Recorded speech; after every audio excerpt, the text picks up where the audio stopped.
নমস্কার, আজও একটা অঙ্ক নিয়ে অঙ্কটা বলা আছে কি এ ও বি এর মূলধনের অনুপাত 11:12 এবং লভ্যাংশের অনুপাত 2:3। যদি এ 8 মাসের জন্য বিনিয়োগ করে তাহলে বি কত দিনের জন্য বা কত মাসের জন্য বিনিয়োগ করেছিল? উত্তর হবে 11 মাস। কি বলেছে এখানে? মূলধন বলেছে কি 11:12 অনুপাত এবং লভ্যাংশ 2:3 ও সময় বলেছে 8। আর অপরেরটা কি জানি না, মানে এক্স ধরে নিয়েছে। তাহলে আমরা কি জানি? মূলধন ইন্টু সময় সমান সমান লভ্যাংশ। উপরে কি মূলধন 11, B R 8 mass, A B এর 12 ও জানি না এক্স, লভ্যাংশ 2:3।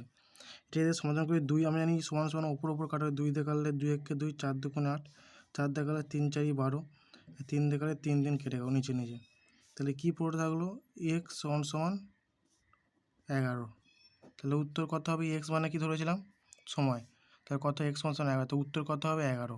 আশা করি সবাই বুঝতে পেরেছো।